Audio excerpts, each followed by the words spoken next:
everybody, welcome back to my channel. So today I'm going to be doing a comparison between Toronto and Vancouver, and for those who are new here, welcome. My name is Michiko and I basically make videos about life here in Canada. So last 2 weeks I actually went to Vancouver for a vacation for a total of 6 days, and I thought it will be a great or fun video for me to make of my first impressions in Vancouver and what are the type of things I feel were much better there compared to Toronto itself. So if you are interested to hear about what are the major differences that I personally have noticed having lived here in Toronto and having visited Vancouver, then keep on watching. So there's a couple of things that I'm going to be discussing, and I'm going to be dividing it into different topics. So the first one will be, we'll talk about the differences between transportation in Vancouver and Toronto. Second, we'll talk about housing.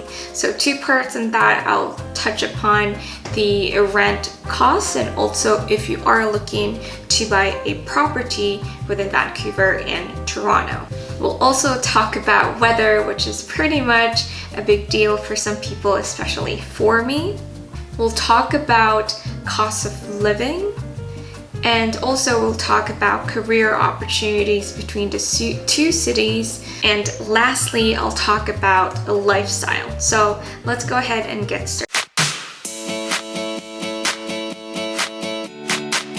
So transportation in Toronto and Vancouver have major differences. So I'll start with Toronto because I've lived here for almost 3 years now. So Toronto have 2 different kinds of public transportation companies, which is basically the GO Transit and also the TTC. Now GO Transit is basically one of the major subway or train stations in here where you can go from Toronto, you can also go to Hamilton, even go to Burlington and other parts of Ontario. Now with the TTC, they have different types of that.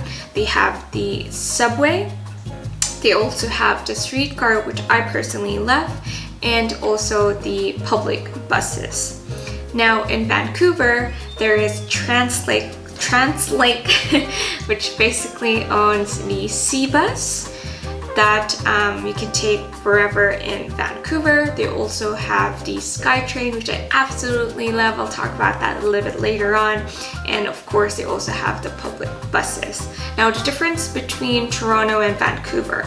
Toronto TTC, I would say they have quite a few lines that go from downtown. You can go up to North York using just the TTC subway alone. You can go to Kipling, and you can also go to the other side, which is like the beaches or Woodbine.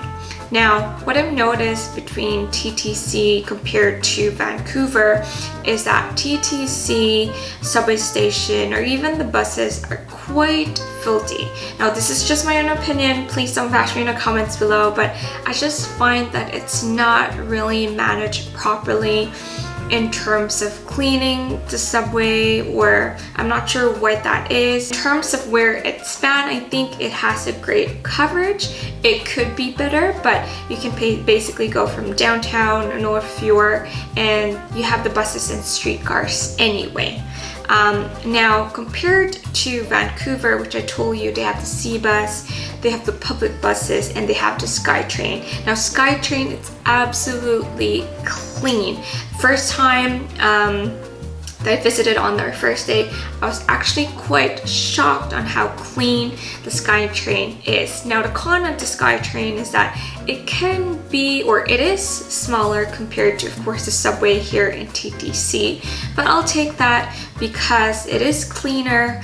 And also one thing, the major difference between those 2 subways is that in TTC, you basically just tap once, you can go into the station, and when you get out of the station, you don't need to tap your card anymore. So it's a major problem in the city as well, where a lot of people don't actually pay for their fare because they can just go ahead and go in and they don't have to worry about going out because you don't have to tap your card to get out of the subway station.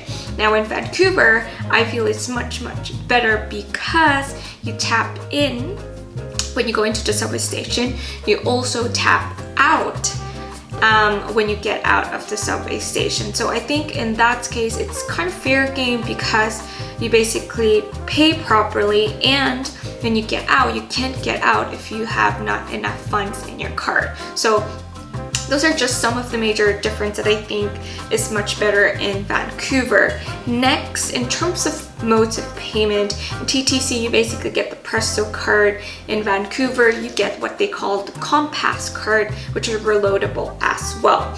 Now in TTC they have this kiosk in the subway station where you can pay by card and you reload the Presto card itself. Now in Vancouver they also have the same, but one thing that's great about the SkyTrain or transit in Vancouver is that if, for example, you forget to bring your Compass card, you don't have cash, which basically a lot of people don't bring cash anyway because of the cards and debit cards, whatnot, you can pay by your credit card or your debit card, and you basically tap on that and you can use that card, or the system will recognize that you've used that card, and you can use it within 2 hours within the different transit system, as long as it's one way. Now let's talk about housing, which is a big part whenever you think about moving anywhere else, especially if you are in that age where you want to buy a property or you're just good or looking into renting. Now Toronto and Vancouver, I would say after COVID, it's almost the same price.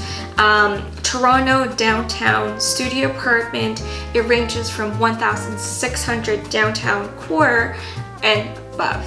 Now if you want to get like a 1-bedroom apartment, that basically would set you back around 1.8. I've even seen around 1.7 because of COVID and above for a 1-bedroom in downtown core. Now Vancouver, I would have to say that downtown, it is a little bit more expensive. 1-bedroom could probably cost you could probably get 1.8, but that will be like quite old apartment. Or it can get from 1,925 to 2,500 depending on the building, depending on the location, but that's basically downtown core. Now if you are buying, that's a different story. Now in Toronto downtown, the minimum you can get for downtown core 1-bedroom apartment for newer condos would be around $750,000 to $1 million for one condo. Yes, it is that expensive, and I did try to look in different websites. I've talked to friends who recently bought a place in Toronto itself. That's basically the reality and problem in the city because it's that expensive. Now in Vancouver, when you talk about housing itself, they do have a little bit more flexibility. I'll talk about that a little bit later on, but in terms of the 1-bedroom, that can cost you around $750,000 as well. You can pretty much get $500 to $550, but that would be like a 1998 condo and above to $1 million as well. Now, the major difference, if you think about it, between buying in Toronto and Vancouver is that in Vancouver, within surrounding areas, like let's say you look at the Burnaby on the west side of the city and also down just Richmond, you can pretty much get $350,000 to $400,000 on a 1-bedroom condo. Burnaby, it could be around that range as well. It could be from $350,000. You can even get maybe $450,000 to $550,000 for a 1-bedroom condo, which is pretty much not old. I've seen a couple of apartments or condos, I would say around 2016, which is around the $500,000 for 1-bedroom. Now compared to Toronto, it's really expensive in here, in my opinion, because even when you look at the surrounding areas, it's pretty much at the same prices. North York would be around $550,000 for a 1-bedroom, and if you go to Mississauga, perhaps it will be maybe around that price as well. But in Vancouver, you do have the options to move further out to like Coquitlam or Port Moody, Burnaby, New Westminster, and you pretty much get maybe 2-bedroom for 500,000. So you do have that kind of flexibility in terms of buying property. So in this, I feel like Vancouver wins in that department. I can understand Vancouver is really, really expensive. You've pretty much seen a lot of articles out there. If you don't have $1 million, you probably would not have a best bet in getting a proper house. But in Toronto, I feel like it's also quite the same anyway. But that's kind of like two factors you have to consider as well.